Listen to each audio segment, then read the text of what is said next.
Muito bem, continuando o estudo da lição número 6, a parte de terça-feira fala sobre atravessando o Mar Vermelho ou superando o primeiro obstáculo. Os egípcios fizeram com que os israelitas saíssem do Egito da maneira mais apressada possível. Eles estavam com medo do povo. Disseram, se eles não saírem, todos nós vamos morrer. Então eles apressaram. Deus disse, peçam rapidamente para esse povo joias, prata, ouro, o que eles tiverem de presente, vestidos. E o povo saiu com uma quantidade de presentes assim inesquecível. Colocaram tudo em cima das montarias e saíram como se fosse um exército, bem organizado, unidade por unidade, tribo por tribo, algo assim que impressionava. Deus estava assim colocando ordem naquela procissão dos seus filhos. Deus é um Deus de ordem. Ele deseja que a sua igreja hoje tenha ordem. Tanto que a nossa igreja tem organização. A nossa igreja tem assim administração para manter a ordem nas igrejas, nos distritos e nos municípios, nas cidades, nos estados e também no país. Por isso, a nossa igreja é considerada uma das igrejas mais organizadas do mundo e tem sempre uma hierarquia para que nós possamos saber a quem devemos nos reportar na questão assim de autoridade ou de autorização. Assim, a ordem dada para sair foi cumprida e Deus disse, vocês fiquem preparados, cada um com o seu cajado na mão, com sua mochila nas costas, com a sandália nos pés, vão comer o cordeiro apressadamente, porque os egípcios vão expulsar vocês da terra do Egito.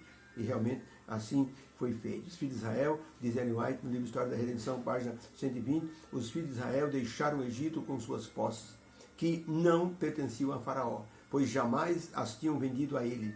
Deus julgara os egípcios, enviando pragas sobre ele, e fê-los apressar seu povo a sair do Egito com todas as suas posses. Pergunta número 3.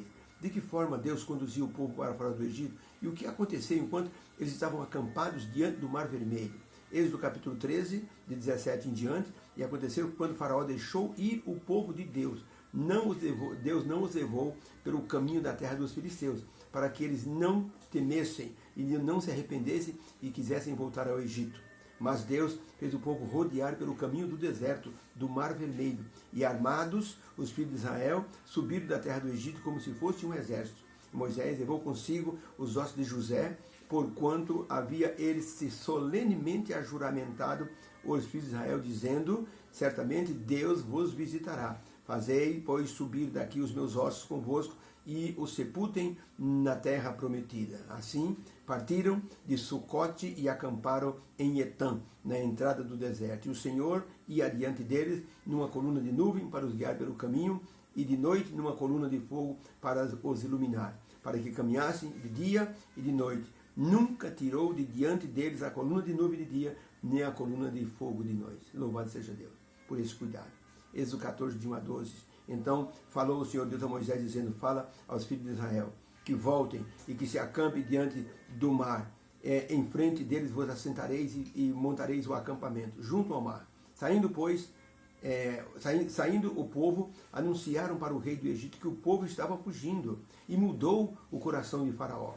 E ele disse, o que é que nós fizemos? Deixamos os nossos escravos ir? Quem vai nos servir agora?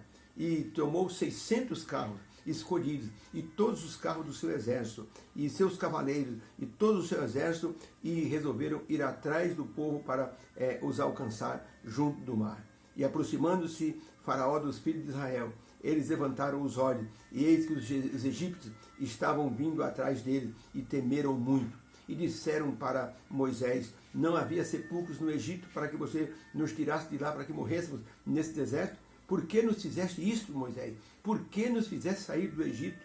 Não é esta a palavra que nós falamos para você no Egito? Deixe-nos que sirvamos aos egípcios e morramos aqui, pois era melhor morrer, era melhor servir aos egípcios do que morrermos nesse deserto. Então, quando o povo saiu do Egito, o que aconteceu?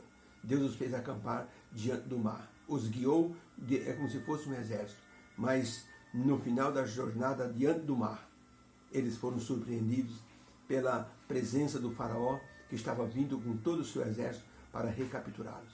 E eles temeram. Ao invés de crerem no poder de Deus, que já os livrara com 10 pragas, e com a última praga, a morte dos primogênitos, eles duvidaram de Deus e outra vez fizeram o que eles fariam muitas vezes nessa jornada. Muitas vezes nós não nos contentamos com aquilo que Deus está nos mostrando e queremos algo melhor. Andando pelas praias do Mar Morto, um homem escorregou e caiu numa parte muito profunda do Mar Morto. Ficou em desespero. Se debateu e não conseguia assim ficar sobre a água. Ele disse, não adianta, eu vou morrer. E relaxou. Por ele relaxar, ficou boiando. É que o Mar Morto tem uma quantidade de sal muito grande e de outros minerais.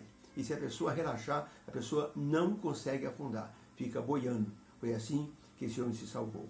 O povo de Israel estava desesperado. Estava afundando em sua própria ignorância. Não acreditaram no poder de Deus. A sua descrença parece que os estava afogando. E eles brigaram com Moisés. Por que nos fizesse subir do Egito? Agora vamos morrer nesse deserto. E foi com essa situação que Moisés se deparou e disse para eles, calem a boca, vocês não sabem o que estão falando. Vede o livramento do Senhor. Deveriam mostrar fé, mostraram descrença. Mas Deus mostrou que o seu poder é maior do que a descrença humana. Confie nisso. Deus é muito maior do que a nossa descrença. Ele vai sempre operar para nos ajudar a crer no seu poder. Que o Senhor te abençoe.